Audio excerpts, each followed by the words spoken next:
গোবর্ধন দাসের মেয়ে তুলসী ১৯ বছর বয়সে বিধবা হওয়ার পর যখন কুণ্ঠি বদল করে নিজের ভাতটা বিপত্নিক ছিদাম দাসের উপর অর্পণ করেছিল, তখন সে জানতও না যে ছিদাম দাস নিতান্ত বিশ্বাসঘাতকতা করে বছরখানেক পরেই নিজের ৩ বছরের ছেলেকে তার ঘাড়ে চাপিয়ে দিয়ে নিতান্ত নিষ্ঠুরভাবে ইহলোক থেকে পলায়ন করবে। সুতরাং ছিদামের এই আকস্মিক প্রস্থানে তুলসী তার শোকে যতটা না কাতর হল, তদাপেক্ষা অধিক কাতর হল তার প্রদত্ত ভারের গুরুত্ব অনুভব করে। ছিদাম নাম গেয়ে ভিক্ষা করে সংসার চালাত। মৃত্যুকালে এসে যে ৭.৫ টাকা মাত্র রেখে গেল, তা তার অন্ত্যেষ্টিক্রিয়াতেই খরচ হয়ে গেল। সুতরাং তার শ্রাদ্ধ কার্য শেষ করে ২-৪খানা পেতল কাঁসার বাসন, একটা ভাঙা টিনের বাক্স, একটা একতারা আর গুপিকে নিয়ে তুলসী বাপের বাড়িতে ফিরে এলো। বাপের বাড়িতেও কেউ ছিল না, শুধু বাপের ভিটার উপর একখানা জীর্ণ ঘর ছিল, তাও সংস্কারাভাবে পতনোন্মুখ। তুলসী তারই ভিতর মাথা গুঁজে আশ্রয় নিল, কিন্তু দিন যে কিভাবে চলবে তা ভেবে পেল না। শুনছেন গল্প একান্তে, একান্তে গল্প শোনার আদর্শ ঠিকানা। আপনাদের সঙ্গে রয়েছি আমি রিয়া। আজ নিয়ে চলে এসেছি আপনাদের সবার প্রিয় লেখক নারায়ণচন্দ্র ভট্টাচার্যের কলমে গল্প কুণ্ঠি বদল। চলুন পরবর্তী গল্পটা শুনে নেওয়া যাক। বাপের জ্ঞাতি খুড়া লোচন দাস বললেন, আবার একটা কণ্ঠি বদলের চেষ্টা দেখ তুলসী। তাহলে ছেলেটার কি হবে? ছেলেটাকে বিলিয়ে দে। বিলিয়ে দে? নেবে কে? কে আর নেবে? সোনাপুরের আখড়ায় দিয়ে আয়। তুলসী নীরবে একটা দীর্ঘশ্বাস ত্যাগ করল। লোচন তার মনের ভাব অনুমান করে নিয়ে গম্ভীরভাবে বললেন, ভেবে আর কি করবি তুলসী? সকলই তো শ্রীহরির ইচ্ছা, আর পরের ছেলে বই তো নয়।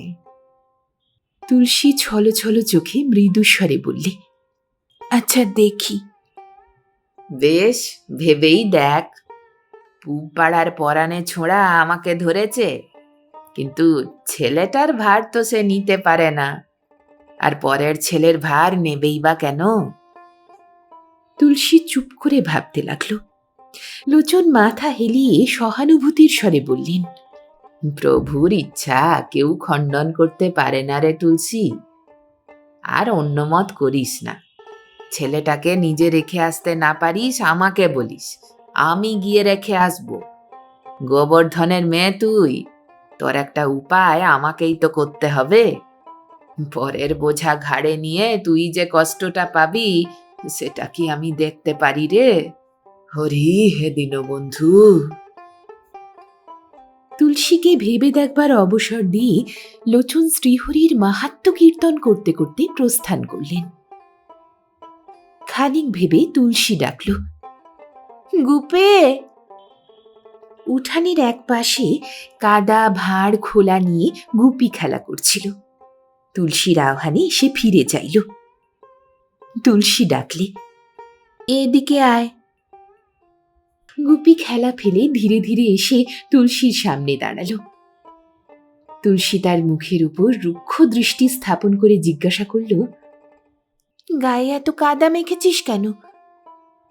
নিজের কর্দমাক্ত দেহের উপর একবার দৃষ্টি সঞ্চালন করে গুপি যেন শঙ্কিত কণ্ঠে উত্তর দিল, কাদা?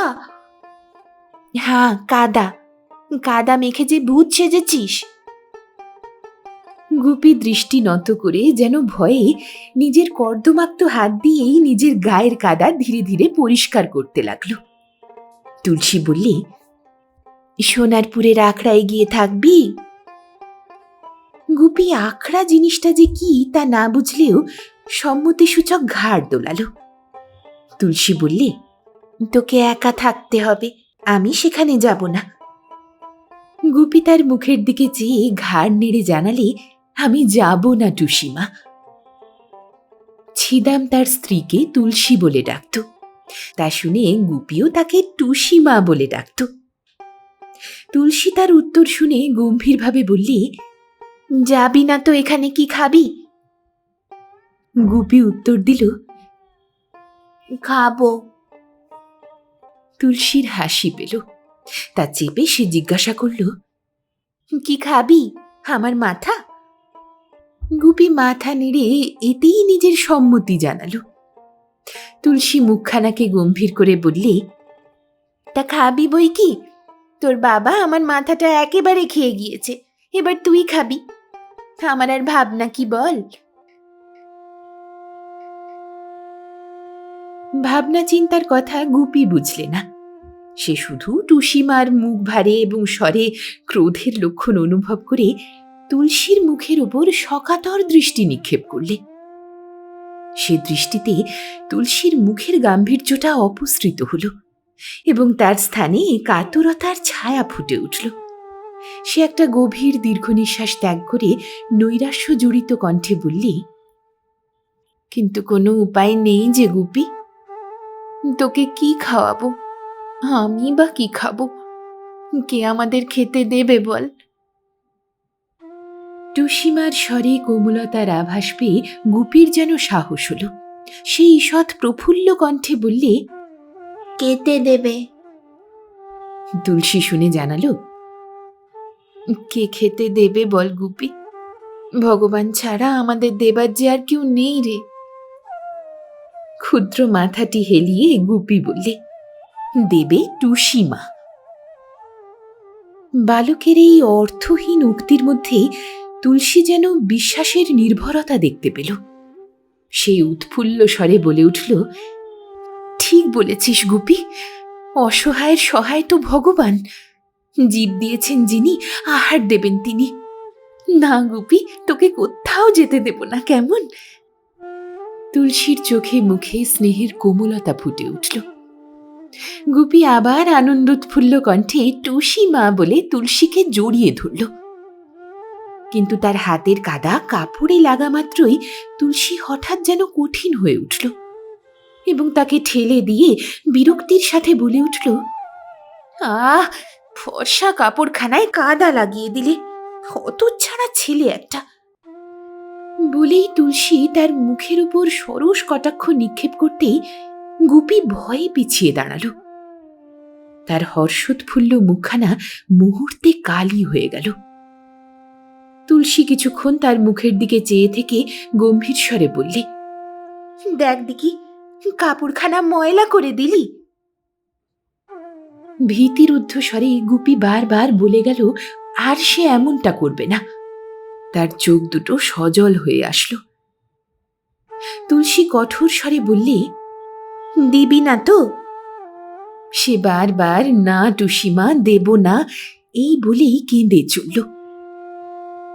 তুলসী তখন তার অশ্রুপ্লাবিত মুখের দিকে চেয়ে হঠাৎ দুহাত বাড়িয়ে তাকে বুকে টেনে নিল এবং তার সারা মুখে চুমো খেতে লাগল।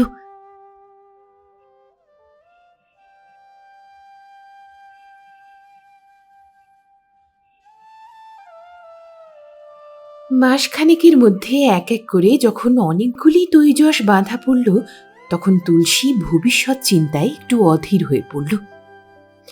একটা উপায় না করলে এমন করে থালা ঘটি বেচে বেশি দিন তো চলবে না। এটা বুঝতে পারল বটে, কিন্তু উপায়টা যে কি করবে তাই স্থির করতে পারল না। পুনরায় কণ্ঠী বদলে তেমন ইচ্ছে ছিল না, কিন্তু পেটের দায়ে তাতে মত দিতে হলো। তবে মত দিলেও দায় থেকে সম্পূর্ণ অব্যাহতি পেল না। তার ভার নিতে অনেকেই প্রস্তুত, কিন্তু ছেলেটার ভার নিতে কেউ রাজি নয়। অথচ ছেলেটাকে ছাড়তেও ইচ্ছে নেই।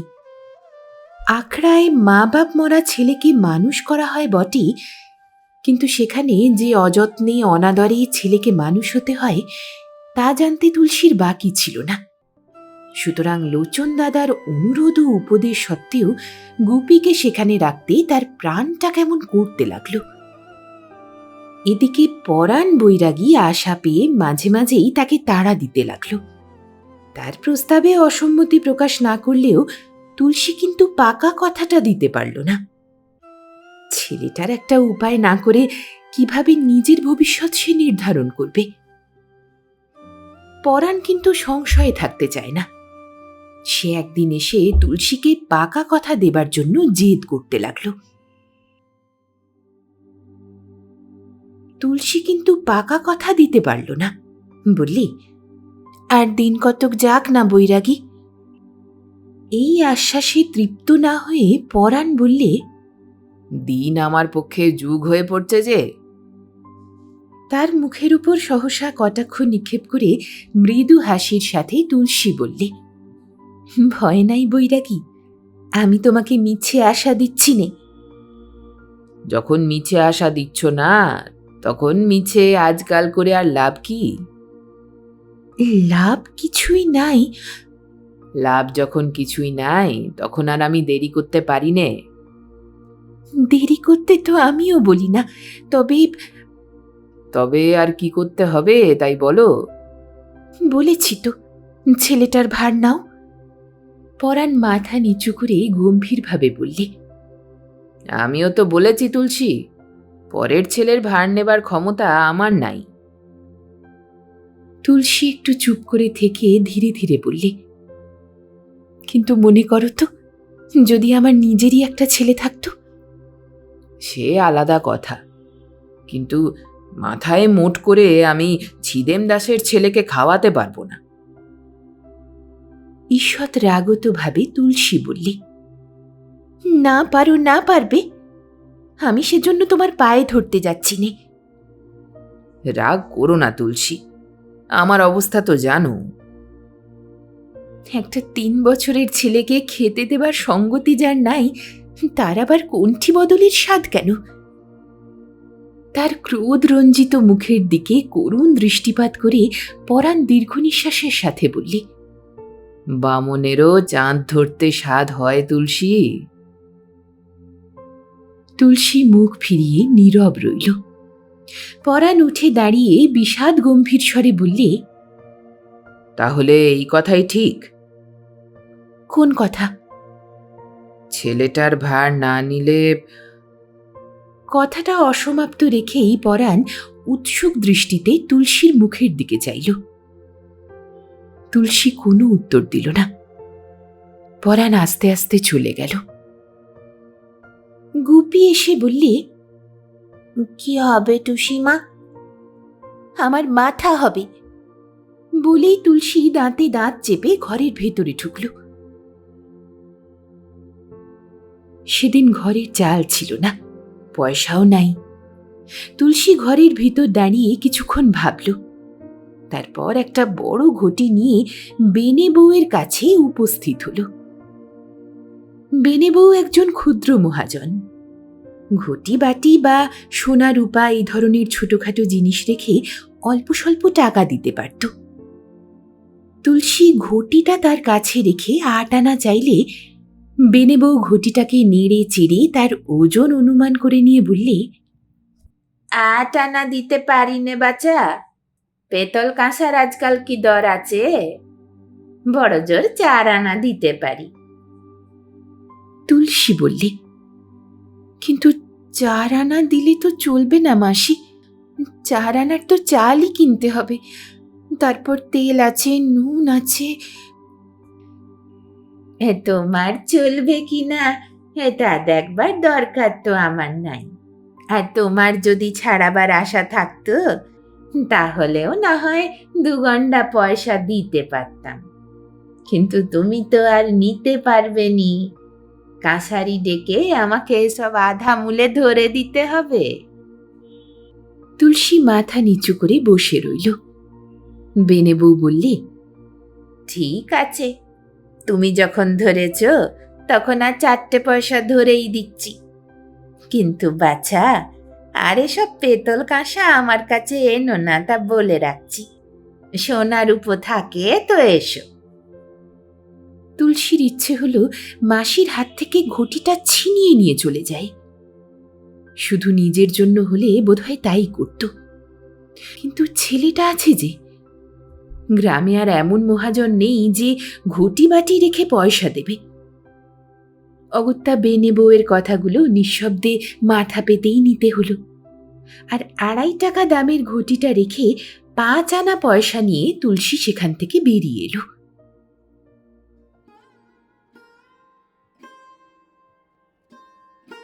রাস্তায় যেতে যেতে অপমানসূচক কথাগুলোকে মনে মনে আন্দোলন করে তুলসী হঠাৎ একটা দৃঢ় সংকল্প মনে বাঁধল এবং ঘরে না গিয়ে লোচন দাসের সামনে উপস্থিত হয়ে বললে, গুপিকে কাল আখড়ায় রেখে আসবে দাদামশাই। লোচন নিজের ক্ষীণ দৃষ্টিটাকে যতটা পারলেন সতেজ করে নিয়ে তুলসীর মুখের উপর স্থাপন করলেন, কিন্তু সেখানে সংকল্পের দৃঢ়তা ছাড়া ইতস্তত ভাবের কোনো লক্ষণই দেখতে পেলেন না। বৃদ্ধ তখন দাঁতহীন মুখে মৃদু হাসির লহর তুলে হর্ষ প্রফুল্ল কণ্ঠে বললেন, সচ্ছন্দে রেখে আসবো? তুই কি আমার পর তুলসী? তোকে তো আমি আগেই বলেছিলাম। যাক, শ্রীহরির ইচ্ছায় যখন তোর মতিগতি ফিরেছে, তখন কাল একটু কাজ ছিল, তা। বাধা দিয়ে তুলসী বললি, থাক কাজ, কালই রেখে আসতে হবে। আচ্ছা আচ্ছা, তাই হবে। সকালে স্নান আহ্নিক সেরে, বেশি দূর তো নয়, রেখে এসে খাওয়া দাওয়া করব। তুলসী আর দ্বিতীয় বাক্য ব্যয় না করে দ্রুত পদে চলে গেল। সেদিন তুলসী অনেক রাত্রি পর্যন্ত ঘুমাতে পারল না। প্রায় 1.5 বছর ধরে যে ছেলেটা তার কাছে আছে, কাল থেকে সে আর থাকবে না। কাল তুলসী স্বাধীন। এই ছেলেটা বয়সে ছোট হলেও তাকে যে একটা অধীনতার পাশে বেঁধে রেখেছিল, সে বন্ধন কাল থেকে আর থাকবে না। সে যা ইচ্ছে তাই করতে পারবে। গুপি যে কেবল তার কণ্ঠী বদলের পথেই প্রতিবন্ধক হয়ে দাঁড়িয়েছিল তা নয়, এর জন্য ইচ্ছার বিরুদ্ধেও তাকে অনেক কাজ করতে হতো। ঘরে চাল নেই। তুলসী ভাবল, দূর হোক, আর কারো দরজায় ধার করতে যাব না, কোনো রূপে দিন ঠিক কেটে যাবে। কিন্তু গুপি তার সংকল্পের দৃঢ়তাকে শিথিল করে দিত। সে এসে ম্লান মুখে ক্ষুধার তাড়না জানালে তুলসী আর স্থির থাকতে পারত না। আজ সের চালের জন্য তাকে পরের দুয়ারে গিয়ে হীনতা স্বীকার করতেই হতো। হতভাগা ছেলে মাকে খেয়েছে, বাপকে খেয়েছে, তবু তার ক্ষুধার নিবৃত্তি হয় না। সকালে বিছানা থেকে উঠেই বলতো, কি খাবো টুসিমা? অগত্যা তুলসীকে তার সকালের খাবার জোগাড় করে রাখতে হতো, না রাখলে তার কান্নার জ্বালায় অস্থির হয়ে পড়তে হতো। এই ছেলেটাই তো যত আপদ। দূর হোক, কাল একে বিদায় করতে পারলে আর কোনো ঝঞ্ঝাটি থাকবে না। তখন তুলসী কণ্ঠী বদল করুক বা না করুক, কোনো রকমে নিজের পেটটা চালাতে পারুক বা না পারুক, উপবাস দিয়ে মরলেও কোনো ক্ষতি হবে না। পাশে শুয়ে গুপি অকাতরে ঘুমাচ্ছিল। হঠাৎ সে বোধহয় স্বপ্ন দেখে কেঁদে উঠল। তুলসী তাড়াতাড়ি উঠে প্রদীপ জ্বাললে, তার গায়ে আস্তে আস্তে হাত চাপড়ে পুনরায় ঘুম পাড়াল। এটাও কি কম যন্ত্রণা? রাত্রে নিশ্চিন্ত হয়ে ঘুমোবার জো নেই। সেবারে সর্দি জ্বরে 3 দিন কি ভোগাটাই না ভুগতে হয়েছে। 3 রাত চোখের পাতা এক হয়নি। কাল থেকে তুলসী নিশ্চিন্ত হয়ে ঘুমোতে পারবে। কিন্তু কাল যদি ছেলেটা স্বপ্ন দেখে কেঁদে ওঠে, কে তাকে ভুলিয়ে ঘুম পাড়াবে? ঘুম ভাঙলে যখন বিছানা হাতড়াবে, টুসিমা টুসিমা বলে কাঁদতে থাকবে, তখন তুলসী তাড়াতাড়ি আলোটা নিভিয়ে দিয়ে পাশ ফিরে শুয়ে পড়ল। সকালে উঠে তুলসী তাড়াতাড়ি রান্না চাপিয়ে দিল। 1 মুঠো না খাইয়ে কি পাঠানো যায়? গুপি ডাল মেখে ভাত খেতে ভালোবাসত, কিন্তু সব দিন ডাল জুটত না। আজ তুলসী 1 পয়সার মুসুর ডাল এনে চড়িয়ে দিল। গুপি উনানের পাশে দাঁড়িয়ে জিজ্ঞাসা করল, ডাল কি হবে টুসিমা? তুই খাবি। গুপি আনন্দে করতালি দিয়ে নাচতে লাগলো। তুলসী তার দিকে রোষপূর্ণ কটাক্ষ নিক্ষেপ করে দাঁতে দাঁত চেপে বললে, হতভাগা ছেলে, যেন কখনো খেতে পায় না। গুপির আনন্দোৎফুল্ল মুখখানি ম্লান হয়ে এলো। তুলসী উঠানের একপাশে কয়েকটা বেগুন গাছ পুঁতেছিল। তাদের একটা গাছে একটিমাত্র বেগুন হয়েছিল। তুলসী সেটাকে তুলে ভেজে দিল। 1 পয়সার মাছ কিনবার জন্য অনেক চেষ্টা করল, কিন্তু মাছ কোথাও পেল না। নিত্য গোয়ালিনী দুধ নিয়ে যাচ্ছিল, তার কাছ থেকে 2 পয়সার দুধ কিনে নিল। রান্না শেষ হলো। তুলসী গুপিকে তেল মাখিয়ে স্নান করিয়ে দিল। তার মাথা আঁচড়িয়ে কপালে খয়েরের টিপ, নাকে একটি তিলক পরিয়ে দিল। তারপর তাকে খাওয়াতে বসালো। ইদানিং গুপি নিজের হাতেই খেত। আজ কিন্তু তুলসী তাকে কোলে বসিয়ে নিজেই খাওয়াতে লাগলো। তার মুখে ভাত তুলে দিতে দিতে তুলসী জিজ্ঞাসা করল, ডাল কেমন হয়েছে রে গুপি? গুপি মাথা নেড়ে জানালে, বড্ড ভালো হয়েছে। একটু চুপ করে থেকে তুলসী বললে, হ্যাঁ দেখ গুপি, ও বাড়ির দাদামশাই আজ ঠাকুর দেখতে যাবে, তুই যাবি? গুপি মাথা নেড়ে বললে, যাব, তুমি যাবে? আমি আর কোথায় যাব রে, আমাকে কি সেখানে যেতে আছে? তুই কাপড় পরে দাদামশাইয়ের সাথে যাবি। গুপি আহ্লাদে ঘাড় নাড়তে নাড়তে পাঁপড় ভাজা ইত্যাদির কথা তুলসীকে বলতে লাগলো। তারপর হঠাৎ জিজ্ঞাসা করল, তুমি কাঁদবে না তো টুসিমা? তুলসীর চোখ দুটা সজল হয়ে এলো। সে ধরা গলায় উত্তর দিল, না, তুই এখন খেয়ে নে। লোচন এই সময় এসে ডাকলেন, কই রে তুলসী, হয়েছে? বেলাও তো অনেকটা হলো রে। ব্যস্তভাবে তুলসী বললি, এই যে হয়ে গেছে, তা আজ যদি বেলা একটু। হ্যাঁ হ্যাঁ, তা হোক, কাল আবার তো কাজ আছে। গুপিকে খাইয়ে ধুইয়ে তুলসী তাকে একখানা কাপড় পরিয়ে দিল। তার খেলার ভাঁড়, মাটির পুতুল সব একখানা ন্যাকড়ায় বাঁধল। লোচন তাড়া দিয়ে বললেন, আর দেরি করিস নে রে তুলসী। তুলসী তাড়াতাড়ি দুধটুকু গরম করে গুপিকে খাওয়ালো। তারপর তার কপালে একটি গোবরের টিপ দিয়ে তাকে কোলে নিয়ে মাথার চুলগুলা পরিষ্কার করে দিতে দিতে বললে, কান্দিস নে গুপি, লক্ষ্মী ছেলে আমার। গুপি ঘাড় দুলিয়ে সম্মতি জানালো।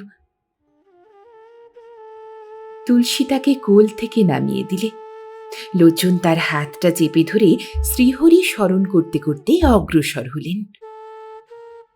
গুপি মুখ ফিরিয়ে বললে, তুমি কাঁদবে না তো টুসিমা?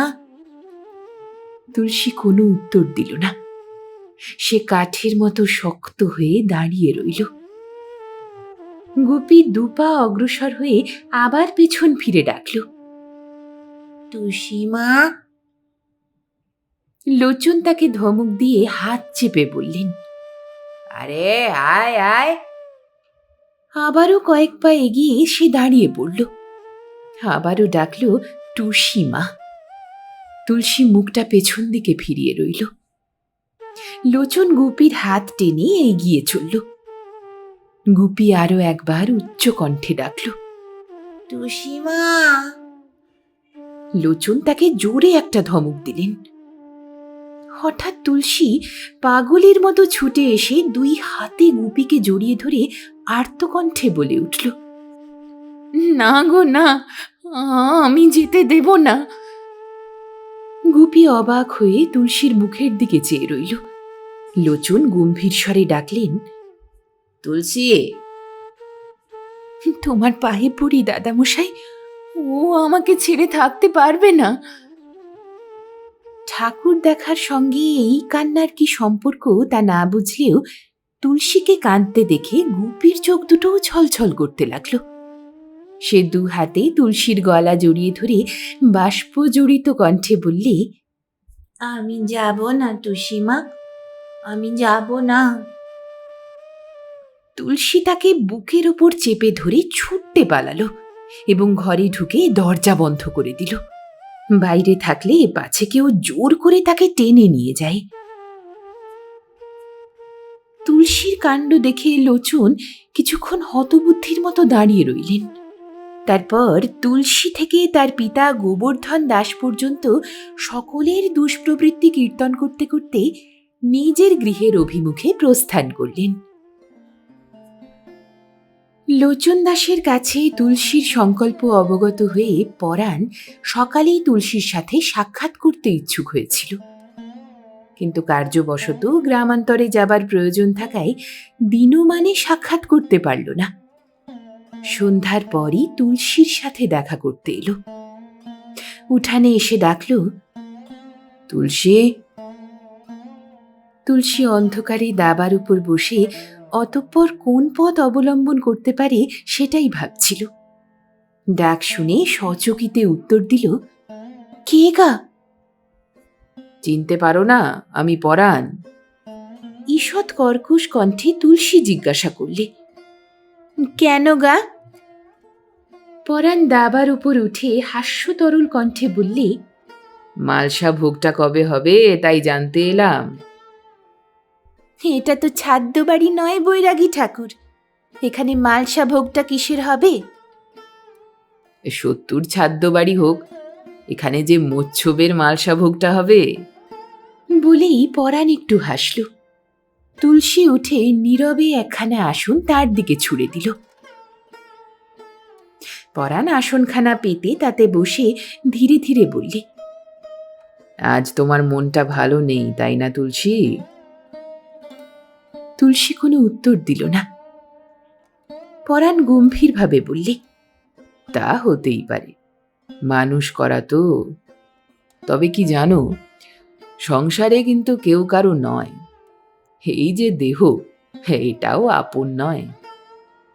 বলেই পরাণ গুনগুন করে গান ধরলে, এই যে কলেবর যেন পরের ঘর, ভাড়া দিয়ে আছো ভাড়াটিয়া ঘরে।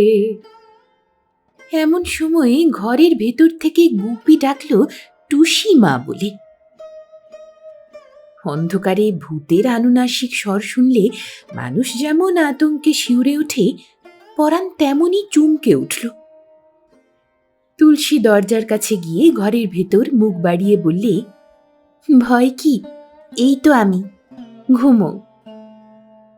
পরাণ কিছুক্ষণ হতভম্বের ন্যায় বসে থেকে ধীরে ধীরে জিজ্ঞাসা করলে, আজ না ছেলেটাকে আখড়ায় রেখে আসবার কথা ছিল? তুলসী গম্ভীরভাবে উত্তর দিলে। পরাণ একটু ইতস্তত করে বললে, তা আজ বুঝি নিয়ে যাবার সুবিধে হলো না? তুলসী আবার উত্তর দিলে। একটু ভেবে পরাণ জানালে, আজ না হলো আরো একদিন রেখে এলেই চলবে। লোচন খুড়ার সুবিধে না হয় আমি এক দৌড়ে যাব, তার আর কি। তোমার যদি উপকার হয় বুঝলে কি না, আমি না হয় একটু বেগারি দিলাম, আর তোমার বেগারের তরেই তো, বুঝলে কি না। পরাণ হি হি করে হেসে উঠল, কিন্তু তার এই পরিহাসে তুলসীর মুখটা যে ভ্রুকুটি ভীষণ হয়ে উঠেছে, অন্ধকার প্রযুক্ত পরাণ তা দেখতে পেল না। সে হাসি থামিয়ে গুনগুন করে গাইতে লাগল, তোমারই তরে আমি নন্দের রাধা হই, আর কিছু জানি নে রাই আমি। তুলসী বললে, আমার একটু উপকার করতে পারো বৈরাগী? খুব পারি, কি করতে হবে বলো? আমাকে গোটা কত গান শিখিয়ে দিতে পারো? গান? গান শিখে কি হবে? গান গেয়ে ভিক্ষা করলে বেশি ভিক্ষা পাওয়া যায় জানো তো। অন্ধকারে নিজের বিস্ফারিত দৃষ্টিটা তীক্ষ্ণভাবে তুলসীর মুখের দিকে নিক্ষেপ করে পরাণ বললে, তুমি গান গেয়ে ভিক্ষা করবে তুলসী? বৈষ্টমীর মেয়ে আমি, দোষ কি? দরকারি বা কি? পেট চলে না যে। সে ভার তো আমার। যখন তুমি ভার নেবে তখন হবে। তার আগে তো পেট চুপ করে থাকবে না। সে আর কদিন? বলো তো, আমি আজই। এমন অন্যায় কথা আমি বলতে চাইনি। তার চেয়ে তুমি আমাকে দুটো গান শিখিয়ে দাও, বেশ ভালো দেহতত্ত্বের গান। কিন্তু তুমি ভিক্ষা করতে পারবে? পারবো না কেন? এই তো কত বষ্টমীর মেয়ে ভিক্ষা করছে। সহাস্যে পরাণ বললে, তাদের কথা ছেড়ে দাও। তার চেয়ে যে কদিন না কণ্ঠী বদল হয় সে কদিন আমি। তুমি কদিন দেবে? ধরো যদি 2 মাস না হয়। আমি 2 মাস জোগাবো। 6 মাস? দেব। 1 বছর? 1টা বছর আর কি বেশি দিন? কিন্তু লোকে কি বলবে? একটা ঠিক হয়ে থাকলে কেউ কিছু বলবে না। একটু ভেবে তুলসী বললে, আমি বা শুধু শুধু তোমার দান নিতে যাব কেন? শুধু কেন, 2 দিন পরে তো তুমি সুদে আসলে সব ফিরিয়ে দেবে। ঈষৎ রুক্ষ স্বরে তুলসী বললে, সে পরের কথা ছেড়ে দাও। 6 মাস পরে আমি যদি মরে যাই, তোমার কাছে তো ঋণী হয়ে থাকব। এই কথার উত্তর পরাণ দিতে পারল না। তুলসী বললে, এখন তুমি আমাকে গান শেখাবে কি না বলো। আচ্ছা, কাল এসে শেখাবো খন। বলেই পরাণ একটু বিমর্ষভাবে উঠে গেল। তুলসী সেই অন্ধকার দাবার উপর একা বসে রইল। ঘরের সামনের তেঁতুল গাছটা একটা প্রকাণ্ড দৈত্যের মতো দাঁড়িয়েছিল। তার মাথার উপর জোনাকিগুলো তার জ্বলন্ত চক্ষুর মতোই দেখাচ্ছিল। বাতাসে ডালগুলা শনশন শব্দ করছিল। তুলসীতলার প্রদীপটা তখন নিভে গিয়েছে। আকাশের নক্ষত্ররাজি জ্বলজ্বল করছে। হঠাৎ একটা নক্ষত্র খসে পড়ল। তুলসী 7 ফুলের 7 পুকুরের নাম মনে মনে বলতে লাগল। ঘরের পেছনে বাঁশঝাড়ের ভেতর শৃগাল চিৎকার করে উঠল। তুলসী ঘরে ঢুকে দরজা বন্ধ করে দিল।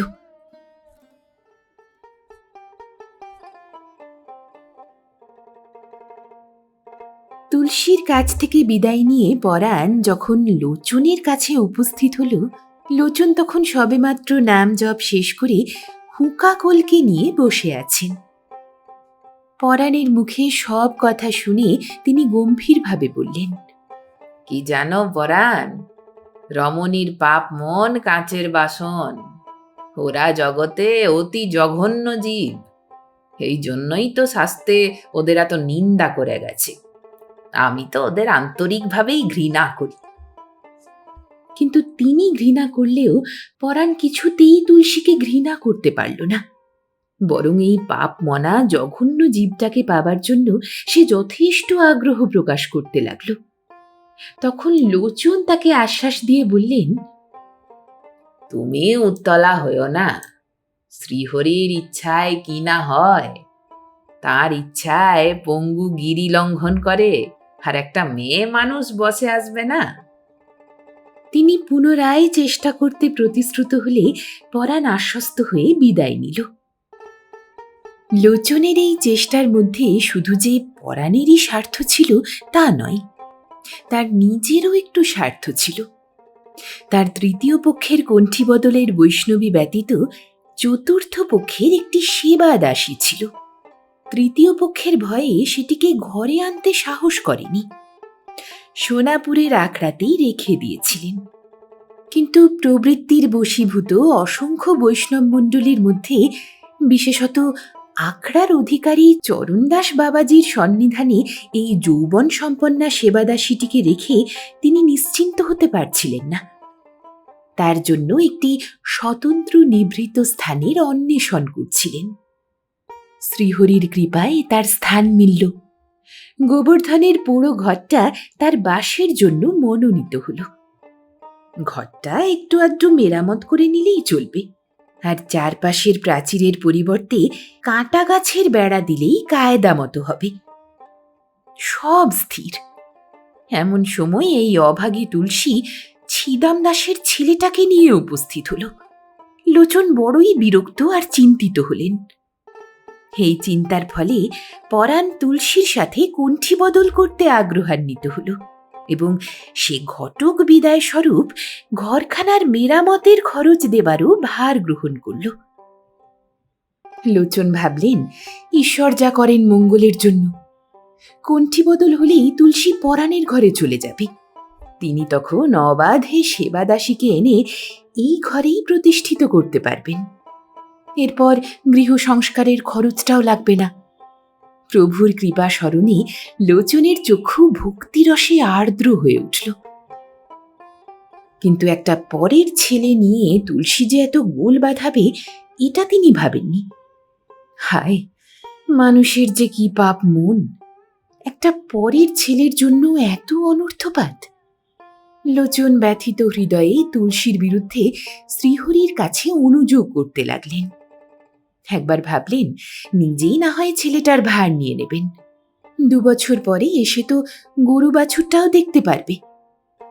কিন্তু বৈষ্ণবী নিজের 2-3টি ছেলে মেয়ে নিয়ে এমনই ব্যতিব্যস্ত হয়ে পড়েছিলেন যে তার উপর একটা পরের ছেলের ভার নিয়ে স্বামীর ভবিষ্যৎ সুবিধার সহায়তা করতে স্বীকৃত হলেন না। তখন লোচন পরাণকে অনেক বোঝালেন, এইটুকু ছেলে, একটা প্রবল জ্বর, একটা তড়কা এসে অনায়াসেই এর ভার হালকা করে দিতে পারে। কিন্তু পরাণ কিছুতেই বুঝল না। কবে ছিদাম দাস 5 জনের সাক্ষাতে তার মায়ের কুৎসা কীর্তন করেছিল, সেই রাগে সে ছিদামের ছেলেকে প্রতিপালন করতে চাইল না। আবার তুলসী তাকে আখড়ায় পাঠাতেও নারাজ।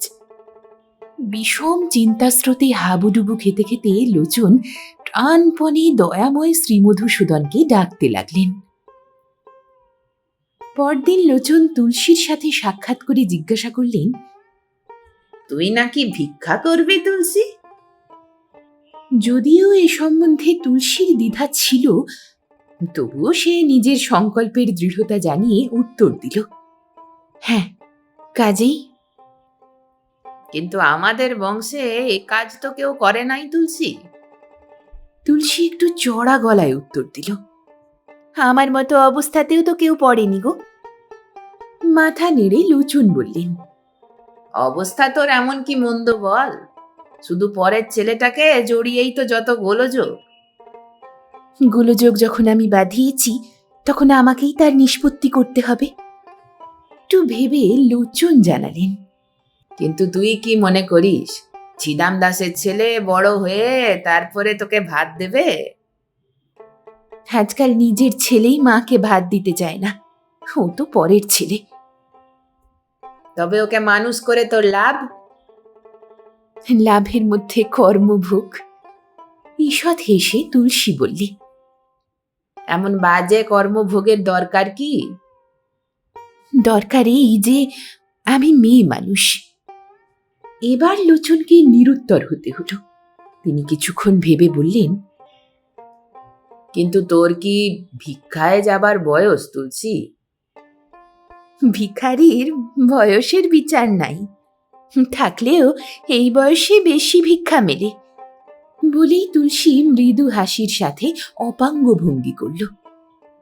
লোচন শ্রীহরি স্মরণপূর্বক প্রস্থান করলেন।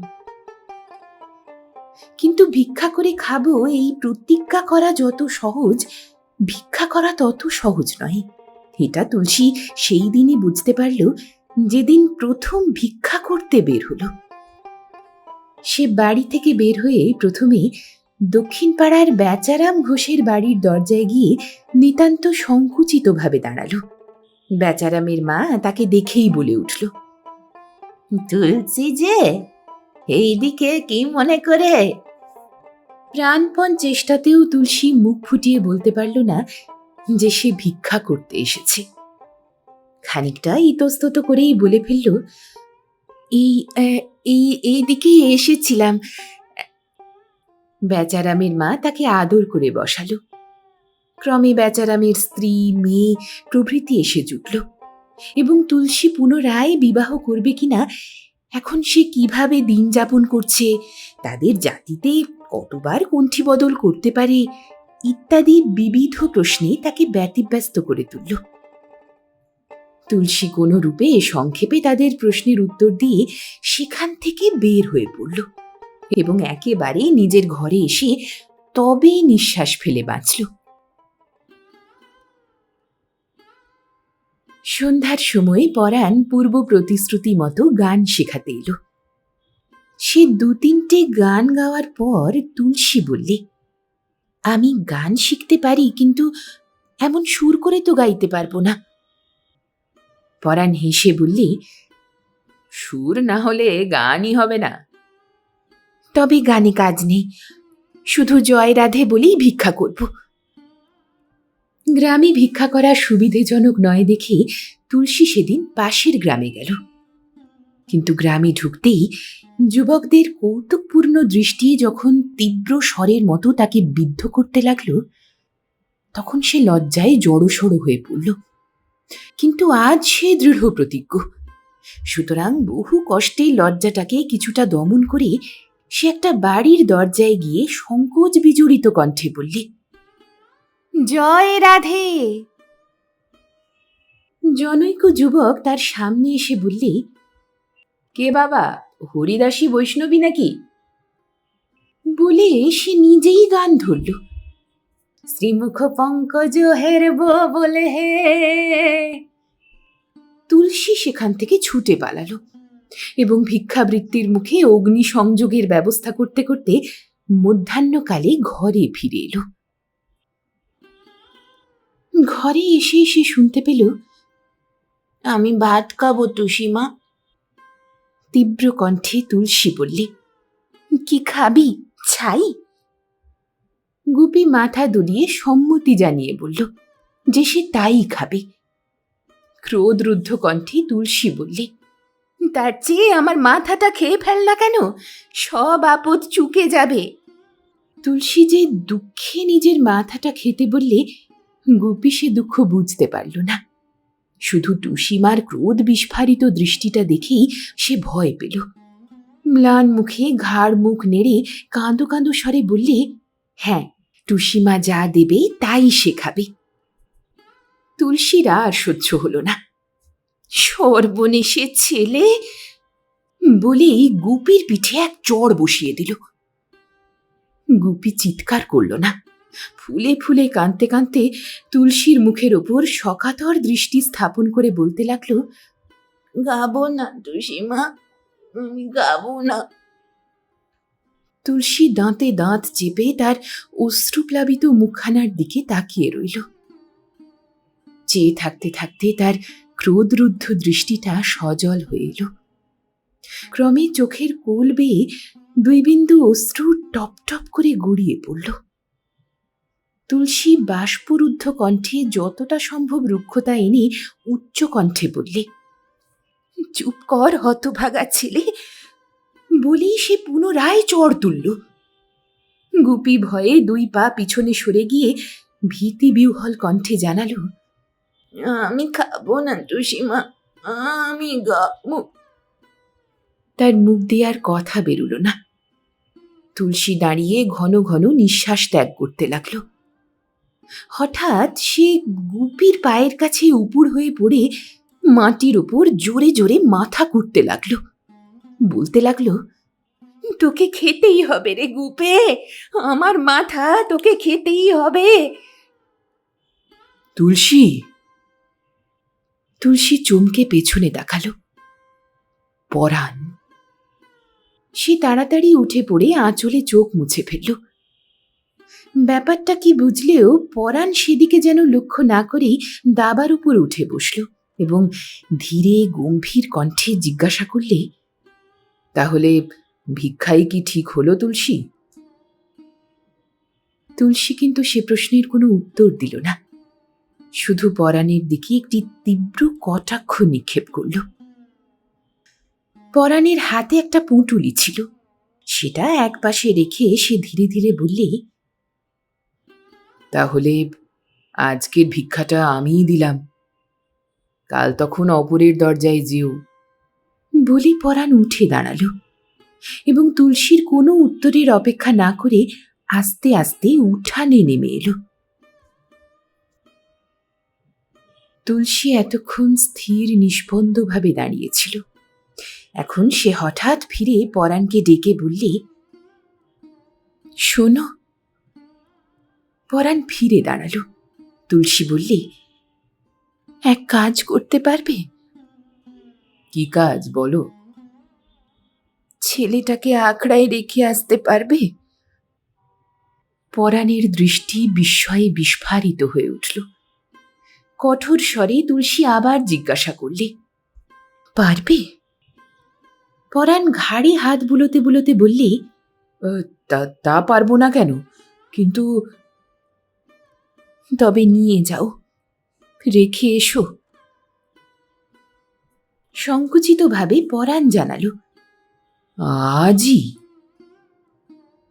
সে গুপির হাত ধরে টেনে পরাণের সামনে দাঁড় করালো।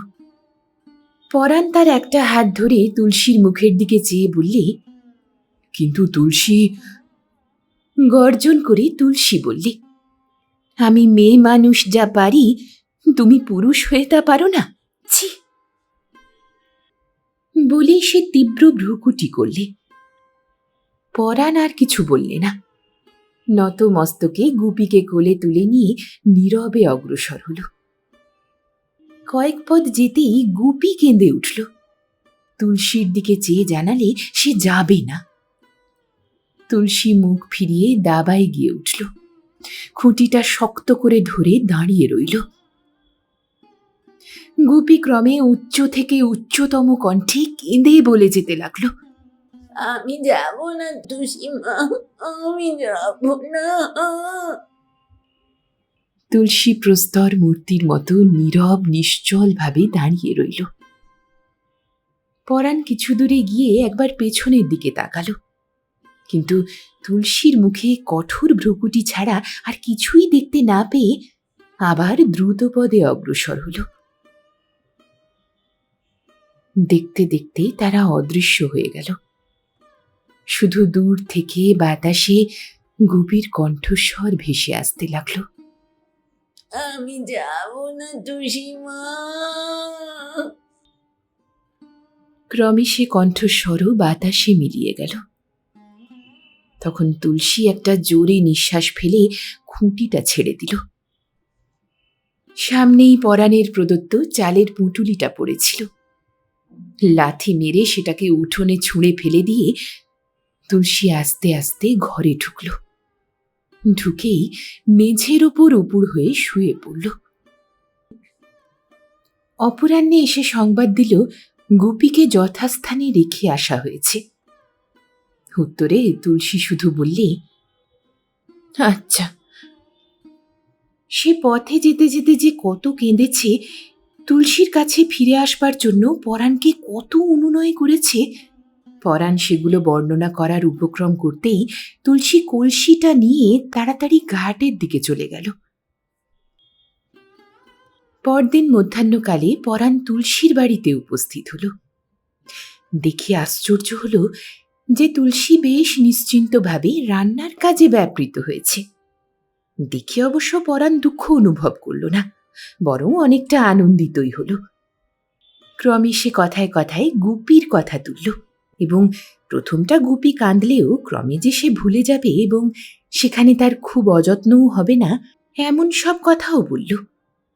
কিন্তু তুলসী সে প্রসঙ্গে তেমন মন দিল না, বরং কতকটা বিরক্ত হয়েই বললে, সে আপদ বিদেয় হয়েছে, বেঁচেছি। এখন সে বাঁচুক মরুক, আমার তাতে কি?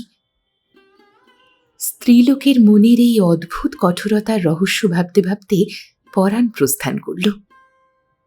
কিন্তু সে যদি আর কিছুক্ষণ অপেক্ষা করত তাহলে হয়তো দেখতে পেত তুলসীর উৎসাহ সহকারে রান্নার অন্নব্যঞ্জনগুলো তার উদরস্থ হওয়ার পরিবর্তে অশ্রুধারায় সিক্ত হয়ে জলতলে বিসর্জিত হচ্ছিল।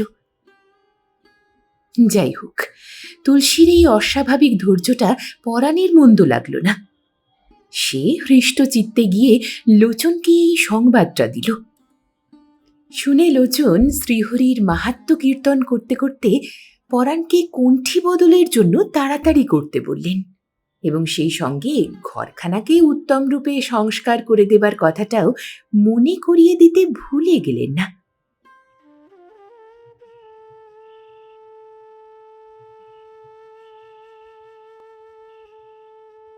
এদিকে তুলসী ভেতরে ভেতরে তার স্নেহের শাসন যতই তীব্রভাবে অনুভব করছিল, বাইরে ততই উপেক্ষা প্রদর্শন করে তাকে এড়িয়ে চলবার চেষ্টা করছিল।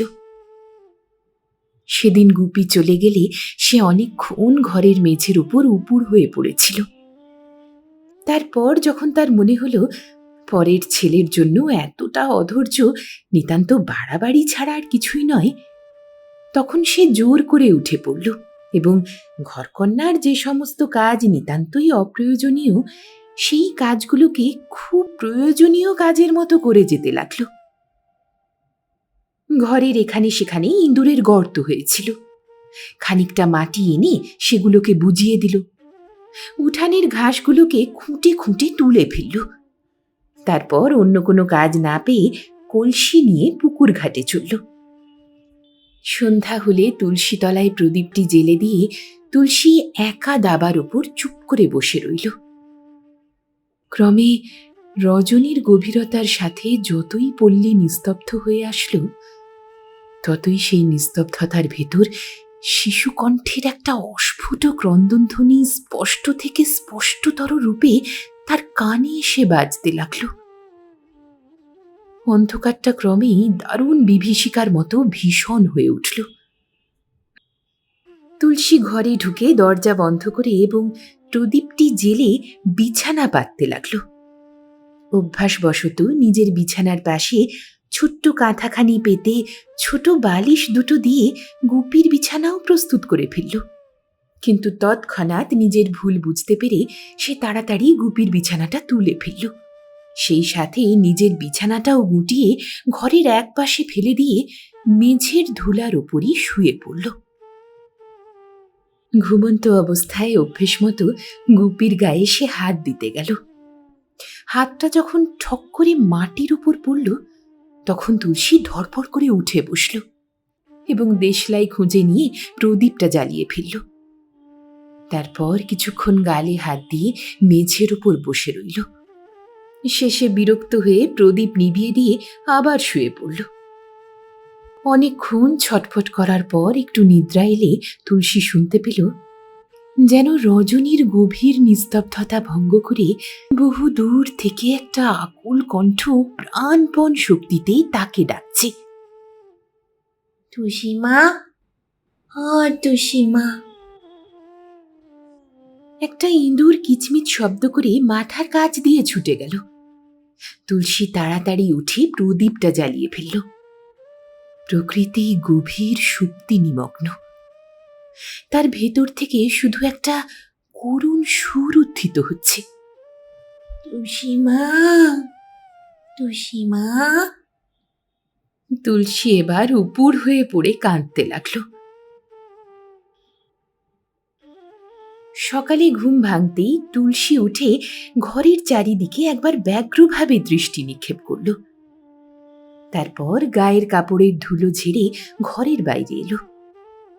প্রভাতের রৌদ্রে পৃথিবী তখন হাস্যময়ী হয়ে উঠেছে। তার দিকে চেয়ে তুলসী একটা দীর্ঘ নিঃশ্বাস ত্যাগ করল। খেতে ইচ্ছে ছিল না, তবুও তুলসী জোর করে রাঁধল। কেন রাঁধবে না? কেন খাবেই না বা? একটা পরের ছেলে যার কাছে একটু উপকারের প্রত্যাশা ছিল না, শুধু যে তাকে অপমান লাঞ্ছনার মধ্যে ফেলে সবার সামনে তাকে হীন করে তুলছিল, তার জন্য সে আহার নিদ্রা ত্যাগ করবে? ঘরে চাল ছিল না, উঠানে পরাণের দেওয়া চালের পুঁটলিটা পড়েছিল। তুলসী সেটাকে রাস্তায় ফেলে দিয়ে প্রতিবেশীর ঘর থেকে চাল ধার করে আনল। রান্না শেষ হলে তুলসী ভাত খেতে বসল, কিন্তু হাতের ভাত মুখে উঠল না। প্রথম গ্রাস মুখের কাছে আনতেই মনে পড়ল, কালি এক মুঠা ভাতের জন্যই ছেলেটা কি মারি না খেয়েছে। শেষে তাকে তুলসীর চোখ দিয়ে জলের বন্যা বয়ে চলল। তবুও সে ভাতের গ্রাসটা মুখে গুঁজে দিল। কিন্তু তা কিছুতেই গলা দিয়ে নামতে চাইল না। উদ্গত বাষ্পরাশি তাকে উপরের দিকে ঠেলে দেয়। বহু কষ্টে তুলসী মুখের ভাতগুলো গলার্ধকরণ করল। বাকি ভাতগুলো নিয়ে পুকুরের জলে ঢেলে দিয়ে এলো। পরদিন পরাণ এসে বললে, আজ আড্ডার দিকে একটু গিয়েছিলাম তুলসী। তুলসী উদাস স্বরে উত্তর করল, বেশ। গুপির সম্বন্ধে কোনো কথা জিজ্ঞাসা করল না দেখে পরাণ নিজে থেকেই বলল, গুপি বেশ ভালো আছে। আচ্ছা। তুলসী গম্ভীরভাবে বললে। তার এই ধৈর্য দেখে পরাণ অবাক হয়ে গেল। একটা পোষা পাখি উড়ে গেলেও লোকে তার জন্য কত হায় হায় করে, আর একটা ছেলেকে এতদিন মানুষ করল, অথচ তার জন্য এতটুকু ব্যাকুলতা নেই। তুলসীর প্রাণটা কি পাষাণে গড়া? পরাণ একটু ভেবে বললে, ছেলেটা এখনো কাঁদে। বিরক্তিসূচক ভ্রুভঙ্গি করে তুলসী জানালে, তবে আর কি? পরাণ একটু চুপ করে থেকে ধীরে ধীরে বললে, যদি বলো তো এখনো ছেলেটাকে এনে দিতে পারি। তুলসীর ওষ্ঠ প্রান্তে মৃদু হাস্যরেখা দেখা গেল।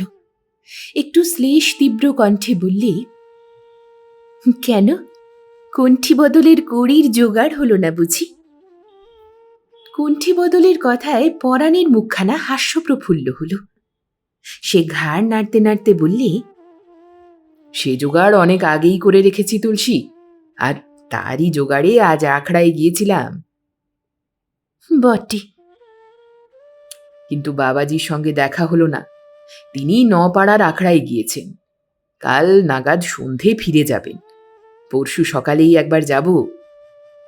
পরিহাসের স্বরে তুলসী বললে, তোমার যে আর ঘুম ধরে না?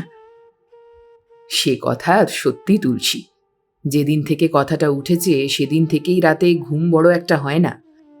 ধরো আমি চিরকালই তো একা, কিন্তু এখন যে বড্ড একা বলে মনে হয়। গা ছমছম করে, চোখে ঘুম আসে না। না তুলসী, যত শিগগির হয় কাজটা সেরে ফেলতে হবে। তা আমি কি অমত করেছি? চমকে উঠে পরাণ তুলসীর মুখের উপর করুণ দৃষ্টি নিক্ষেপ করল। কাতর কণ্ঠে বললে, না তুলসী, তাহলে তাহলে আমি পাগল হব, গলায় দড়ি দেব। তুমি পাগল হলে বা গলায় দড়ি দিলে আমার কোনো ক্ষতি নাই, কিন্তু ভয় নাই, আমি অমত করব না। পরাণের ভীতিকাতর মুখখানায় আহ্লাদের হাসি ফুটে উঠল। তা আমি জানি তুলসী। কি রকমে জানলে? তা নইলে কি তুমি ছেলেটাকে দূরে করে দাও? তুলসীর মুখখানা লজ্জায় ক্ষোভে মলিন হয়ে আসলো, কিন্তু স্বরে সে অস্বাভাবিক কঠোরতা এনে বললে, বেশ করেছি। পরের ছেলেকে কেন আমি খাওয়াতে যাব বলো তো? পরাণ একটু অপ্রতিভভাবে, ঠিক ঠিক, তা তো ঠিকই বলেই উঠে পড়ল। পরদিন তুলসী পরাণের পথ চেয়ে উৎকণ্ঠায় সারাটা দিন কাটাল। সে উৎকণ্ঠা পরাণের জন্য নয়, সে আখড়ায় গিয়েছিল কিনা এটা জানবার জন্য। পরাণ কিন্তু এলো না। যতই সন্ধে হয়ে আসলো ততই পরাণের উপর বিরক্তিতে তার মনটা ভরে উঠতে লাগলো। হতভাগা মানুষ, একবার এই 1.5 ক্রোশ পথ দিয়ে খবরটা আনতে পারল না। অবশ্য তুলসী খবর আনতে বললে সে হাজার কাজ ফেলেও ছুটে যেত, কিন্তু তাকে বলতে যাবে কি জন্য? যদিও পরের ছেলে হলেও এবং তাকে বিদায় করে দিলেও তার খবরটা পাবার জন্য তুলসী কত উৎসুক হয়ে থাকে। বাইরে সে ঔৎসুক্য প্রকাশ করে না বটে, কিন্তু তার মনের ভিতর যে কি যুদ্ধ চলছে তা অন্তর্যামী ছাড়া আর কেই বা বুঝবে। পরাণের বোঝা উচিত ছিল যে তুলসী মেয়ে মানুষ, তার প্রাণ মেয়ে মানুষের প্রাণ, কিন্তু নিষ্ঠুর পুরুষ মানুষ কি তা বোঝে? সন্ধ্যার পর তুলসী বসে যখন প্রতি মুহূর্তে পরাণের আগমনের আশা করছিল, তখন লোচন মালা হাতে সেখানে উপস্থিত হলেন। তার পায়ের শব্দ পেয়ে তুলসী ব্যস্তভাবে বলে উঠল, কে, বৈরাগী? লোচন হাসতে হাসতে বললেন, এরই মধ্যে এত টান তুলসী, তবু তো কণ্ঠী বদল হয়নি এখনো।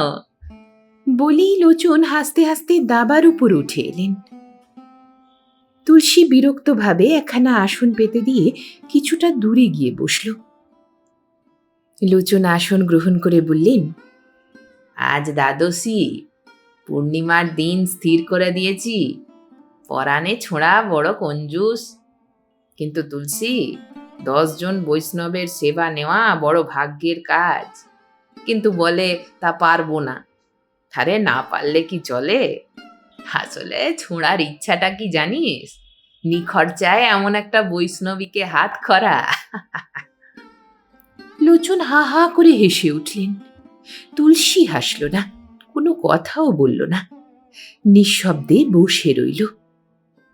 লোচন তখন পরাণের অন্যান্য গুণাবলীর কীর্তন করে শেষে প্রস্তাব করলেন যে কণ্ঠী বদলের পর তুলসী পরাণের ঘরে চলে গেলে এই ঘরখানার অধিকার তাকে দিতে হবে। তিনি এর সংস্কার করে একে সযত্নে রক্ষা করবেন এবং এখানে একটি তুলসী কুঞ্জের প্রতিষ্ঠা করবেন। এতে গোবর্ধনের স্মৃতিস্বরূপ ঘরখানাও বজায় থাকবে এবং তুলসী কুঞ্জ তার ভিটাকে পবিত্র করে তার বৈকুণ্ঠের পথ পরিষ্কার করে রাখবে। তুলসী এতে অসম্মতি প্রকাশ করল না। তখন লোচন তার সুবুদ্ধির প্রশংসা করে অচিরাত যে তার অন্তরে কৃষ্ণপ্রেমের উদয় হবে এমন একটা সম্ভাবনা প্রকাশ করে সানন্দে প্রস্থান করলেন। তুলসী ক্রোধে পরাণকে মনে মনে গালি দিতে দিতে ঘরে গিয়ে শুয়ে পড়ল। পরদিন তুলসী স্নানান্তে রান্নার কাজ করতে উদ্যত হলে যখন বারবার পথের দিকে সতৃষ্ণ দৃষ্টি নিক্ষেপ করছিল, তখন পরাণ এসে ডাকল, তুলসী। তুলসী তার দিকে একবার উৎকণ্ঠাপূর্ণ দৃষ্টি নিক্ষেপ করেই মুখখানা ভারী করে গম্ভীরভাবে বসে রইল। পরাণ তা লক্ষ্য না করেই দাবার উপর এসে বসল। হর্ষোৎফুল্ল কণ্ঠে জানাল, সব ঠিক হয়ে গেল তুলসী। পরশু পূর্ণিমা, বেশ ভালো দিন। বাবাজি নিজে আসবেন। গম্ভীর মুখে তুলসী বললে, আজ আবার সেখানে গিয়েছিলে বুঝি? যাব না? দুরাত কি আমি ঘুমিয়েছি? আজ ভোরে উঠেই ছুটেছিলাম। তুলসী যে কথাটা সকলের আগে শুনতে চাইছিল তা শুনতে না পেয়ে একটু ক্ষুণ্ণ হল, অথচ সে কথাটা ফুটে জিজ্ঞাসা করতেও ইচ্ছা হচ্ছিল না। সুতরাং সে নীরবে নত মুখে উনানে একখানা কাঠ গুঁজে দিল। পরাণ বললে, বাবাজি নিজে আসবেন। খরচটা কিছুটা বেশি হবে, তার কি করি বলো? না হয় 5 টাকা ধার হবে, খেটে খুটে ধার শোধ করে ফেলবো, কি বলো? সে সাগ্রহে তুলসীর মুখের দিকে চাইল, কিন্তু তুলসীর মুখে আগ্রহ বা আনন্দের কোনো চিহ্নই দেখা গেল না। তা না দেখতে পেলেও সে এতে নিরুৎসাহ হল না। সমান আবেগের সাথে বললে, আমার ইচ্ছা হচ্ছে কি জানো, এই দিন দুটোকে হাতে করে ঠেলে দিই। পরাণ একটু হাসল। তুলসী গম্ভীর মুখে বললে, হুম। পরাণ উঠে দাঁড়াল। যাক, এখনো চান আন্নিক সব বাকি, তারপর তো রান্না। তুমি বুঝি হাঁড়িতে চাল দিয়ে ফেলেছ? হ্যাঁ। পরাণ চলে যাবার জন্য পা বাড়াল। তুলসী আর থাকতে পারল না, সে ডেকে বলল, শোনো। পরাণ দাঁড়াল। হতভাগা ছেলেটা এখন আর কাঁদে না বোধহয়। ছেলেটা কাঁদে বই কি? ভালো কথা, কাল রাত থেকে তার আবার জ্বর এসেছে। সচকিতভাবে পরাণ বললে। তুলসী বসেছিল, তীর বেগে উঠে দাঁড়াল, ব্যস্ততার সাথে জিজ্ঞাসা করল, জ্বর? খুব বেশি জ্বর নাকি? খুব বেশি নয়, তবে নেহাত কমও নয়। কই, 1.5 বছরের ভেতরে একদিনও তো জ্বর আসেনি। ঠাঁই নাড়া হয়েছে কিনা, ভাবনায় জ্বরটা হয়েছে। ভয় নেই, সেরে যাবে।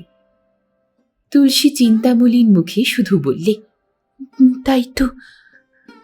ভাবনার কিচ্ছু নেই, আমি তো পরশু বাবাজিকে আনতে যাচ্ছি। পরশু? কাল একবার গিয়ে দেখে আসবো। কেন? কেমন থাকে না থাকে তুমি খবরটা পেতে। তুলসী চুপ করে রইল। পরাণ জিজ্ঞাসা করলে, কি বলো? তোমার খুশি হয় যেতে পারো, আমি বলতে যাব কেন? আমার তো তার ভাবনায় অনিদ্রা হয় না। বলেই সে সবেগে মুখটা ফিরিয়ে নিল। পরাণ দেখলে তুলসীর গলাটা এত ভারী হয়ে এসেছে যে আরো একটা কথা বলতে গেলেই সে কেঁদে ফেলবে। পরাণ মনে মনে একটু হেসে আর কোনো কথা না বলে চলে গেল। ভেবে ভেবে কেঁদে কেঁদেই জ্বর হয়েছে নিশ্চয়ই। জ্বরের তাড়নায় সে যখন ছটফট করবে তখন কে তাকে দেখবে? যখন টুসি মা বলে কাঁদবে তখন কে তাকে শান্ত করবে? তুলসী রাঁধল, কিন্তু খেতে পারল না। হাঁড়ির ভাত হাঁড়িতেই পড়ে রইল। সেদিন রাত্রিটা তুলসীর যে কি করে কাটল তা সেই জানে। হায়, বিকেলে তাকে একবার দেখে আসবার জন্য কেন যে সে পরাণকে যেতে বললে না? সে তার উপর রাগ করে ছেলেটার প্রতি এত নিষ্ঠুরতা করলে? ধিক তাকে! রাত্রে তুলসী ঘুমোতে পারল না। একটু তন্দ্রা এলেই সে যেন চোখের উপর দেখতে পেত গুপি একটা ভাঙা ঘরে একা পড়ে জ্বরের যাতনায় ছটফট করছে আর চিৎকার করে করে ডাকছে।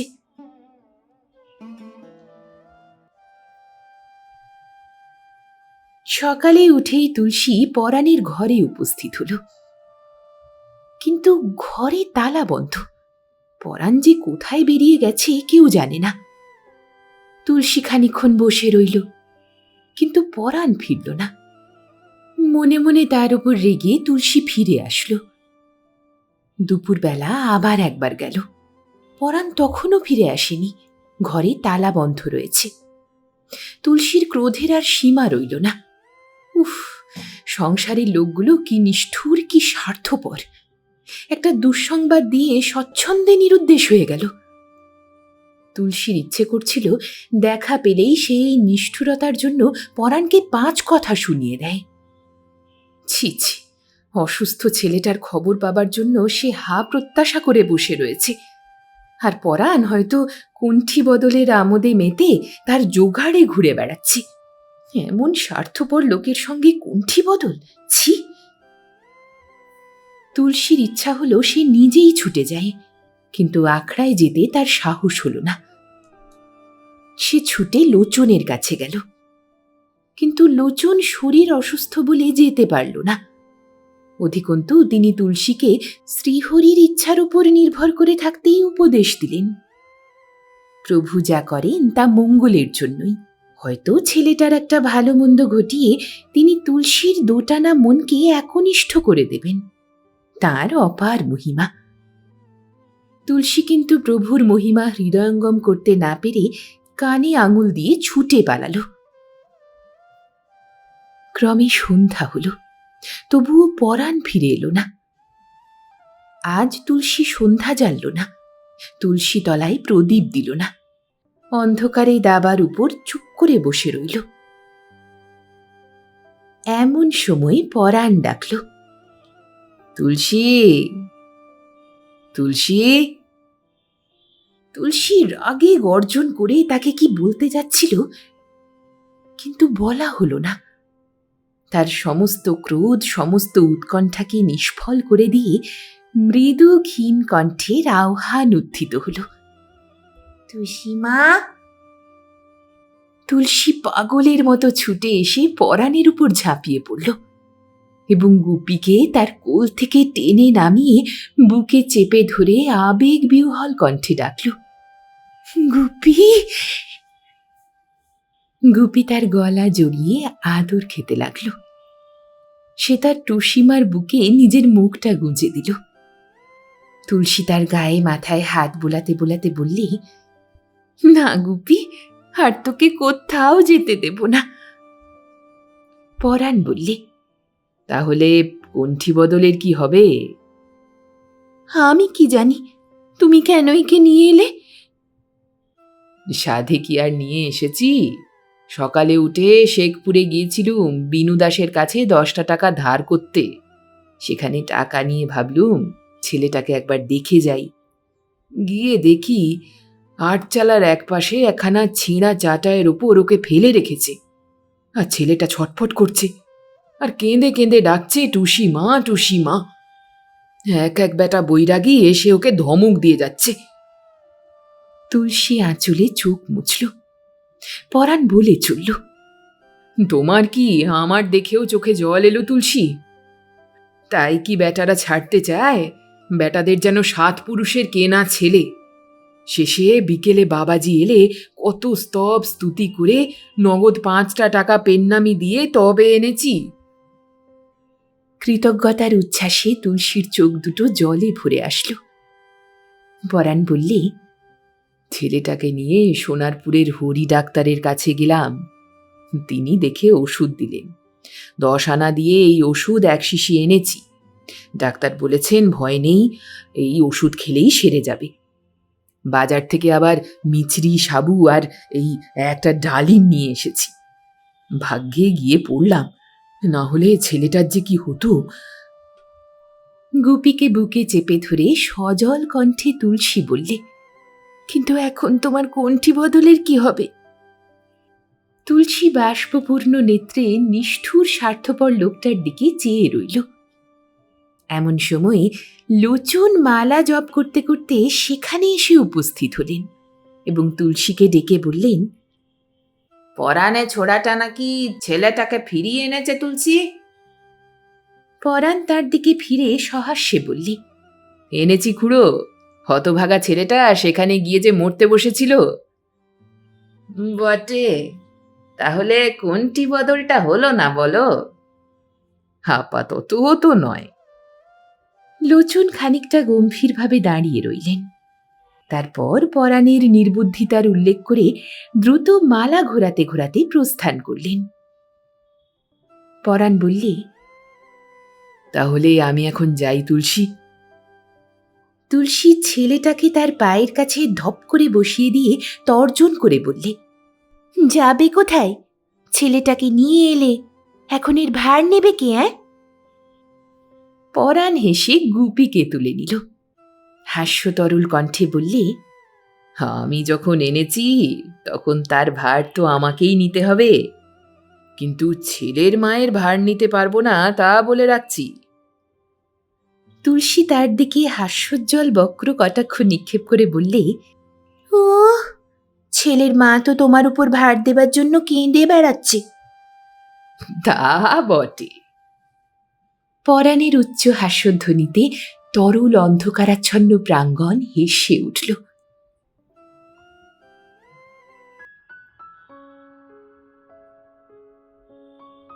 এখানেই শেষ হলো আজকের গল্প। গল্প পাঠে আমি রিয়া। আমাদের গল্পগুলি কেমন লাগছে কমেন্ট করে জানাতে ভুলবেন না। আর গল্পটি ভালো লাগলে একটি লাইক আর পরিচিত মানুষের সাথে শেয়ার অবশ্যই করবেন। খুব তাড়াতাড়ি ফিরছি নতুন গল্প নিয়ে, সোমবার ঠিক দুপুর 2টোতে। ততক্ষণ ভালো থাকুন, সুস্থ থাকুন আর শুনতে থাকুন গল্প একান্তে।